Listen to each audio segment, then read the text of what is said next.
in the shade, and so they're happy. They're happy outside, and they have been able to niya umpi. They're living in a life of luxury outside. Niya is uh, staying alive. Niya umpi. They live in outside, staying alive. Uh, and there was a structure, the inipi, and that would be the inipi. The p is connected to ini. That's a noun. When you say ini and then p separate, then that means you're having a sweat lodge ceremony. Inipi. And the longer version is inikakapi. They're making the celebration of life. E is the force of intended forward. So it's something you're doing forward. E, ni, life. Kakapi, they're making that. They're making that force of life. Inikakapi. B makes it they. They are making the force of life or the energy of life by that heat. We heat those rocks. The grandfathers, and then they keep us alive. We waited. They waited for us for millions of years, and finally they said, oh, "I'm gonna pray with you, grandfather." Millions of years they sit there and wait for us. And people like us, the Lakota and other tribes, we revere the stones, and they keep us warm in the winter. Some people have stones in their fire pits when there were teepees, so they stay warm and it heats the ground underneath. It heats the ground, so underneath it permeates through that teepee, the heat of the ground.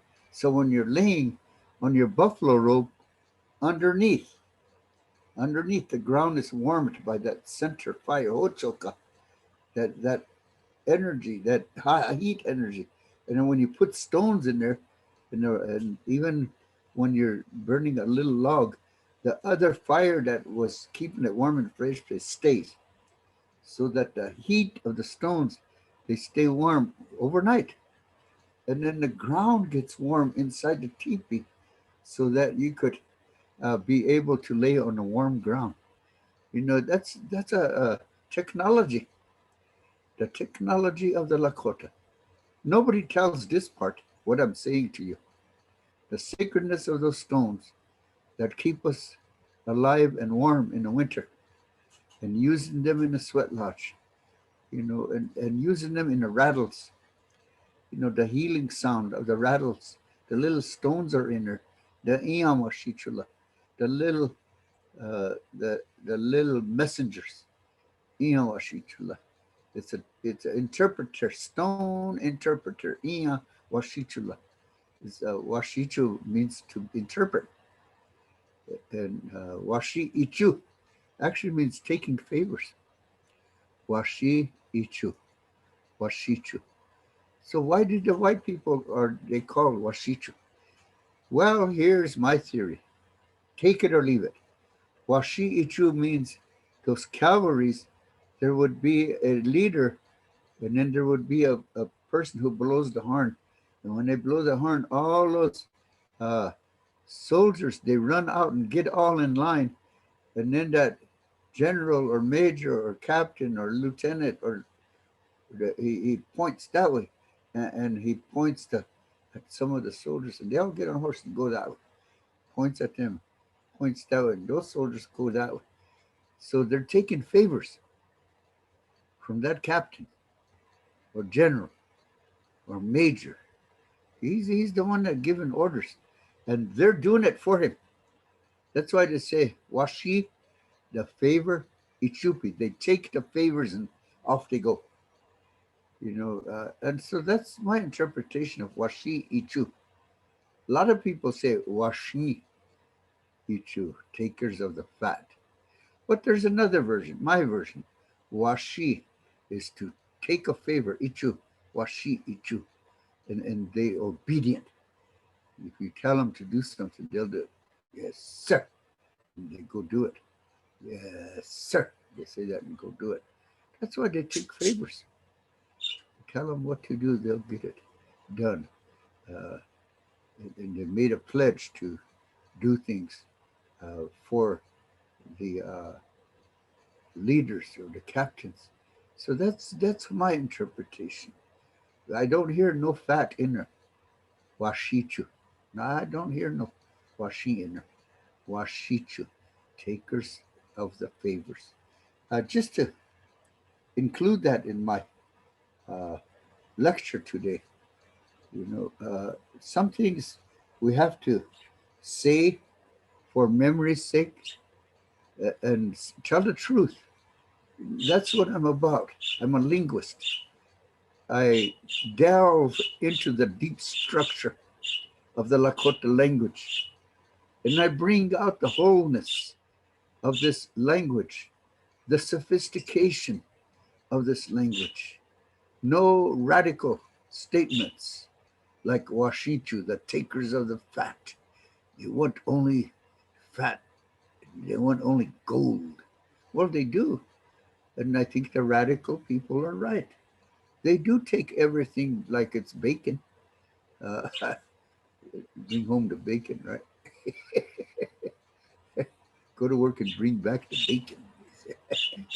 There's a lot of cliches or a lot of idioms that we use to be able to speak English at all.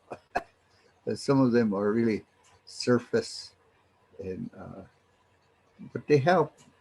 They help those people who live in communities and villages, so they have common ways of saying things where another village wouldn't understand what this village meant by some things.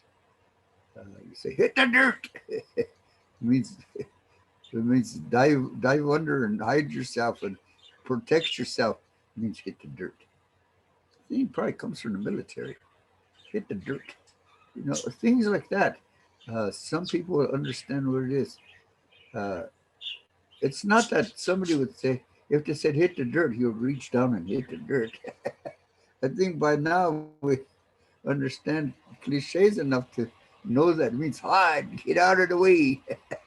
it's uh, it's helpful to know. I didn't know a lot of cliches because I'm straight res. And good thing I married a woman who's a first language speaker of English. So she really helps me out when I say something wrong in English. And we watch Jeopardy together. And we watch Wheel of Fortune. Any kind of word games, interpretation games, we're on it. You don't know how many cars we won. Yesterday we won a car, but we weren't there. We're just uh, on Wheel of Fortune. We just guessed the names or the words. Things that helps us to solve the words that are there for us, and so we're solvers.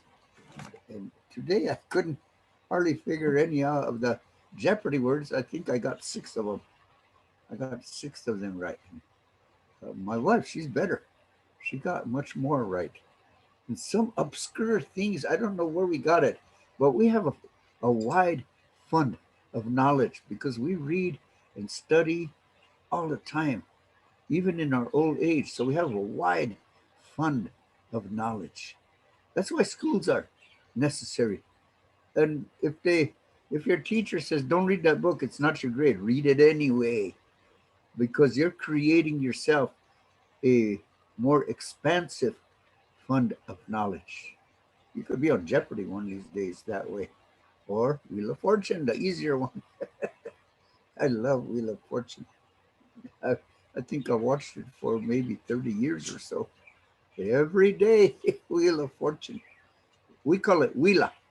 We're Lakota, so my wife is white, but she is pure Lakota in the way she acts and her humor and the way she cooks. She's been with me for 35 years. So by now, she should know what I really, really like. Yesterday, she said, what do you want for lunch? And I said, macaroni and cheese.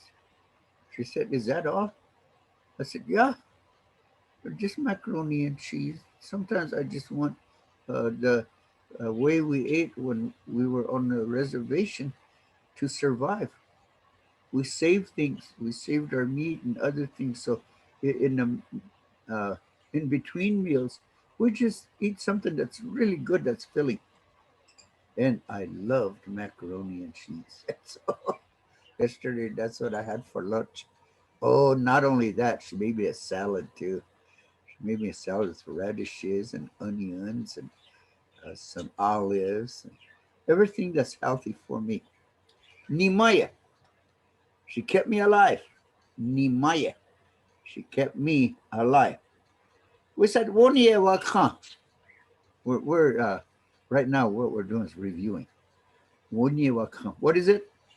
The sacred breath of life. One year wakan. It means air. But we describe what it does in Lakota. I told you we had sophistication. One year wakan, the sacred breath of life. Obviously keeps us alive. You know, it's common sense type of stuff. Well, we know air keeps us alive too, but I don't know what air means. But nevertheless, we heard it so often that we know this uh, invisible power that is out there, and we breathe it, and it makes us feel good. It makes us be alive. And so, woniewaka was another word that we used. We used wichoni. Wichoni, people who are collectively alive and doing well.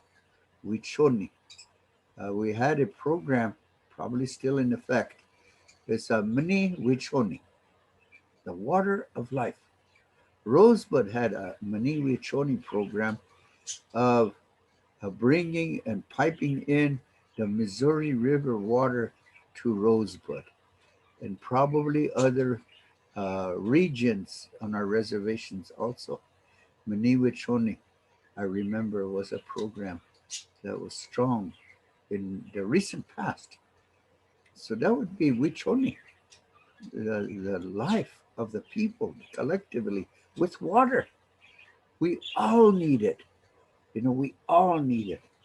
And so just to uh, get back to some of the words that we used last time, one is kini, coming alive, kini, ake kinipi, they come back alive again. I think there was a program someplace, maybe it's Pine Ridge, that had ake kinipi, they come back to life again. And I don't know what program it was, but I vaguely remember reading it. And remember, one that I used that was really meaningful for psychology and philosophy idea, chania, and that was to scold. And another one was chanyanke. Chanyanke was a word that I used when explaining about the words for wood. And that's where we started last time with the chan. Uh, we had chankahu, our backbone, chankahu.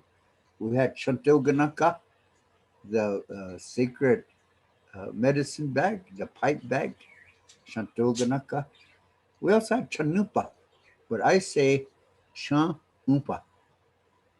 They smoke from the stem, chan umpa. Some people say chanupa means two woods that probably they glued together. I don't know how they arrived at that. Maybe they split a ash tree and then cleaned the middle, the pith, and then glued it back together. Maybe that's what the two woods means. Or, but cha umpa is smoking from the stem.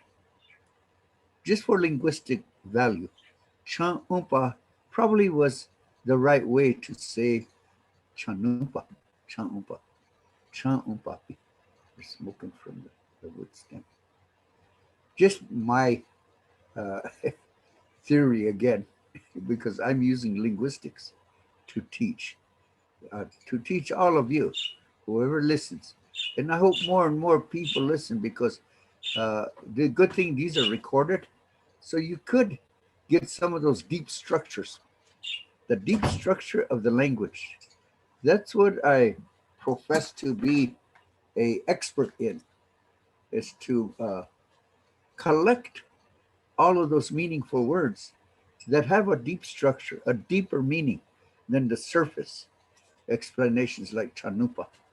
That's the surface language that I sometimes tell about. The surface language is so easy. You know, we could roller skate through life with surface English, but it's good to uh, always find the deep structure again because that's what made our culture. The meaningful things in our lives is our culture. They say language uh, depends on culture. No, it depends on the culture, language. And the culture depends on the language. And that's the deep structure stuff that I'm talking about. The ones that tell exactly what that word means. And if we're living it every day or from time to time in ceremonies or in celebrations, then we better get a good speaker to tell what these words exactly mean. If you're a public speaker, you had been able to really cover a lot of meaningful areas for the audience to say, gee, I didn't know that. That sounds so good. That sounds so right and truthful. And so we need those elders. They always say, don't don't discount your elders because they're an encyclopedia. Many of them who lived a long time and lived for so long must be experts in life. You know, so you can't discount them. If you see a little grandma or grandpa, 90 years old, almost 100, they must have mastered life to live that long. They must have a huge rapport of stories. You know, they must have a lot of things that they experienced. And so we can't discount them. You know, it's good when I go to a powwow, I go sit by some of the elders, and they're my age now. I sit down with them and we talk about things and even songs. And we sit and listen to the young ones sing a song, and it's only just a melody. You go, way, hey, yo, hey, yo, hey, yo, hey, yo, hey, yo, hey, yo, hey, yo, hey, yo, way, hey, yo, hey, way, yo, yo, way, yo. And they just sing that over and over. And we would sit, and you know, there's words to that. And we would remember the words and sing it to each other. Yeah, that's a really good traditional song. You know, maybe, you know, we should teach them, call one of them over and we'll teach them the words. And so we send one of our little grandchildren, hey, bring one of those singers over here. And then we would tell them the words, even write it down. That's what powwows are for. Because these old people, some of them remember things suddenly because it's a good forum for kinship, the powwows. It's a good forum to see one another again. And it's a good forum for ceremonies and rituals to keep those active. Oh, it's such a beautiful forum of the wide value of these intimate ceremony, celebrations, naming ceremonies, unka, making of relatives. You know, there are so many things that are done throughout the powwow. So you have to always be ready. You know, uh, well, before I got so old, I used to be an arena director, and I would carry many things that needed were needed at the power. I would carry a rope, crowbar, even a sledgehammer, and a huge spike to make holes, if in case they wanted to put a staff in the ground and not on any kind of steel metal structure. Some people are so traditional, they don't want anything else to hold a staff but the earth itself. So I carry a spike with a sledgehammer to make a hole for those old traditional people that bring their staffs. So I have to be ready because where there's a demand, I could fill it. I carry rope. I carry all kinds of ropes. And for the elders, sometimes I carry tarps. If the shade isn't made right, then I put a tarp over the where they're sitting. So I could help that way. A lot of things that an arena director should have. A whole list of things: duct tape, yeah, trash bags. I used to hire little boys to. I give them a trash bag and tell them to pick up trash, and they bring it back full. I give them $1. You should have seen all the little boys in line. They all wanted $1, but it kept the place clean. Yeah, they keep picking. That's because they wanted to earn $1, and to them, that's really valuable, you know. And so, and I watched them too. I watched see they don't fill the bags from the trash can. Hey, I saw you. I saw you. I say, go put it back in there. And so I watched them too. We're all little tricksters in some ways. I used to be one, so I know what to watch for. It's a it's a good thing that we do. We watch our little Jer- ones. Jerome, Hello. Yeah. I I just had a question. You said that chanumpa, you say chaupa. Um, Yeah. I have a daughter. Her name is Uoniha. Uh-huh. Do you have like a better definition for her name? You only huh? Yeah. Probably P at the end. What's that? You only have P, Uh-huh. Cause separate from the you only huh? uh-huh. Yeah, she's honored. You Uh-huh. only have P. They honor her, or Oh, okay. she's just at P, separate from you only huh? Uh-huh. Yeah, that's what her You name is. only have Is P. uh-huh. Uh-huh. Yeah, it's I not always wrong. thought it. Yeah, Go ahead. I always thought it meant to have respect. That's what I was told. But yeah, it does. It means you only have means to be elevated with honor. oh, okay. When Yeah, when somebody does something well, we say, "Hey, you only have to. We're gonna sing an honor song for him or her. You only have." Oh, They honor her and they elevate her stature. oh, Because if she showed qualities of being a wonderful woman, she's worthy of being honored. That's what that means. You only have to, probably you could say worthy of honor. oh, okay. Yeah. Uh, Sometimes the English has broader translations. So you could pick from the broader translations of the English ways of saying things. The Lakota were really direct. You only happy. They honor her. They hold her in high esteem. They have respect for her. All of those are in that you only happy. yeah, that was a good lesson.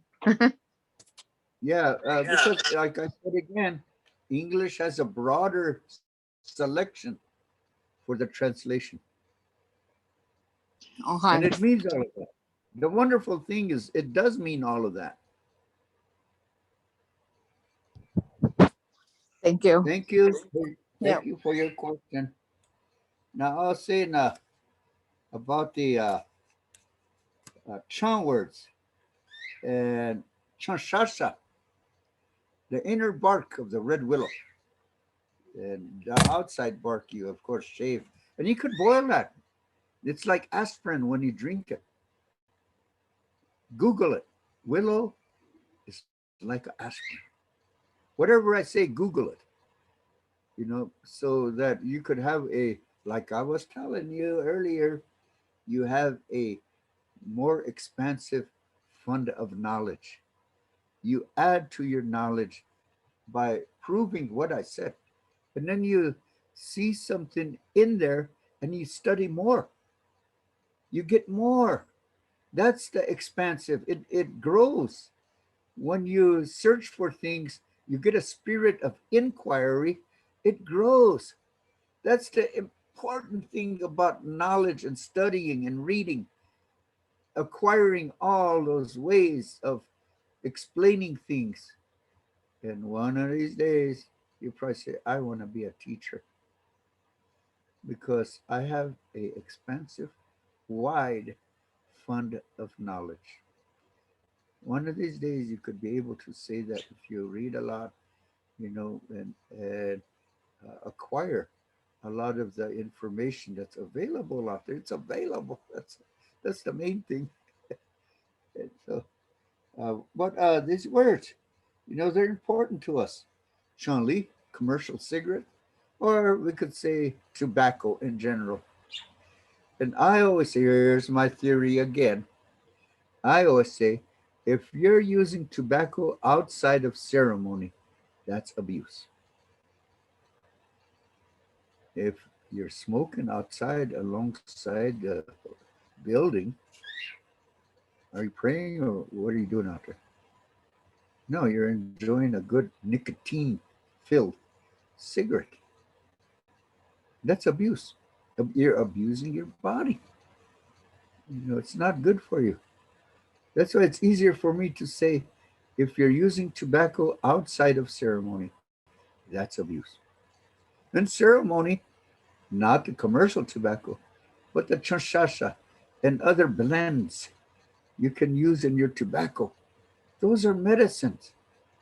And so we have to select the smokable plants that we could include in our blend for medicinal value. We're about prayer and healing, helping one another, bonding through the spirit of prayer. I think that's the glue, is the spirit, and the spirit of prayer is the glue of a good community and also a good village and a good family. We have to include that spirit in there to hold us together. And prayer is emitting or saying those things that we have in our hearts. We could say them openly, fearlessly, praising fearlessly. That's when you start to get courage and you're not afraid to say things that are meaningful and holds the family together. Don't let the bad things take over. We gotta be the good ones that are stronger. Because if we let the bad things take over, oh, it's gonna be a really bad world to live in. So we have to collect all those good things we do together, eating together, praying together, celebrating together, doing ceremonies together, all those that hold us together. And we could recognize one another and we build trust. And if you build trust with a group, then it's easier to heal because you could always go back there when you depend on it. When you lose your way, you could always go back over there to your safety net where there's always help. And people understand because they've probably been there where you are if you were doing something that you shouldn't. And so, including me, I really talk against alcoholism and alcohol because I did drink a lot when I was young, but I got over it. I defeated it. I sucker punched alcohol, knocked it out, and I don't let it get up. When it tries to, I go like this, make believe eat it. In other words, when I get bad thoughts to drink again, I go like that. Get out of here. Get out of my body. you know. And so that's the way I am now. I like to not let anything in that would be detrimental to my health, anything that would not be good for the body, mind, soul, and spirit. If alcohol or anything takes a hold of your body, that's okachta. It saturates in your body, and your body is stronger than the spirit, the mind, and the soul. It's stronger when your body takes over. Meaning, if you are chasing the medicine, meaning if you're addicted, your body is in control. So you gotta do all you can to put the mind, spirit, and the soul back in charge. To take control of those three and heal the body. Because when the body is saturated, if it needs something, it'll look for it. And if it does, and you give it strength, then the mind, soul, and the spirit helps the body. Isn't that terrible? That's alcoholism. When the mind, soul, and spirit helps the body, that is addiction. So grandma and grandpa used to say, don't use too much of one medicine, otherwise it's gonna take over on your body. Prejuta oyakwakte, that prejuta, you're gonna chase it forever until you get rid of it somehow. We have to have those uh, remembrances of what it felt like when you were well. Chante, we have good hearts. If you look for the good hearts, you could get help. Chante waste hena oichalepo. Those ones with good hearts, look for them. The meaningful people who go to sundances, church, of all kinds. There's all kinds of churches. One of them is probably your door. Even the sundance, maybe that's your door. Or maybe yourself is a door. If you really have strong faith, maybe you're your own door yourself, but you have to really mean it. You still have to talk to somebody. We have a wonderful ceremony, the adoption ceremony. So we can, I have a lot of minister friends because I adopted them to be my friend. I depend on their prayers. I have a lot of minister friends. I used to have a good nun friend. I were at Sacred Heart in Yankton, but she passed away, Sister Marie. I used to go over and visit her and get help from her when there was one of my friends was in jail, a girl, and she had a baby, but her boyfriend couldn't take the baby in the house in jail because they weren't married, and so he told me, so I'm trying to take the baby in to visit my wife, but they won't let us in. So I said, you just hold it right there. I went to Sacred Heart Church and I brought Sister Marie. And Sister Marie took that little baby in to see her mommy. There's people with good hearts. We depend on them because they have the protection. That little nun had a protection, from police or she looks like them, everything. So we have to be tactful in how to get to what we search for in a good way. So those prayerful people, they're always handy when you need help, especially if a mother can't see her child, you know.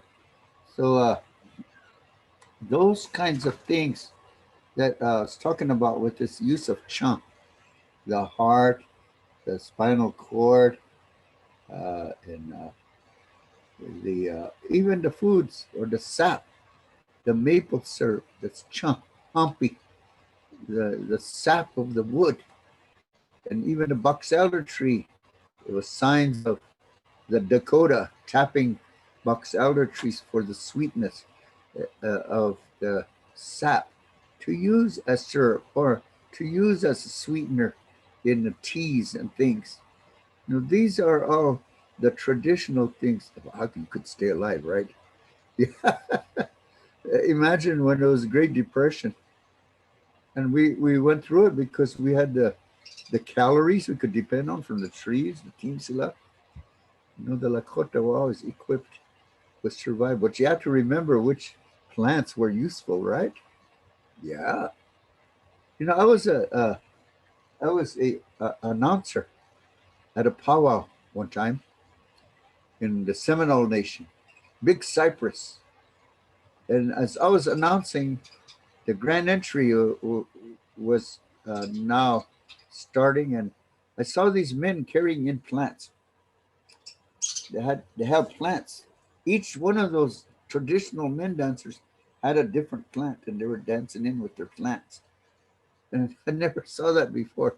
It gave me an idea. Maybe we should do that one time at a Lakota grand entry, to dance in with the plants that kept us alive during the Depression. These Seminoles, they were dancing in with the plants that kept them alive when the government was chasing them in the Everglades. They were trying to take over their nation, but they couldn't catch the Seminoles. Never been conquered, because they couldn't find out where they were in the Everglades. They're swamp people. They know where to go. They know what to eat. And they survived. They lived because they prized their traditional ways of living with the help of plants, certain meat, the protein.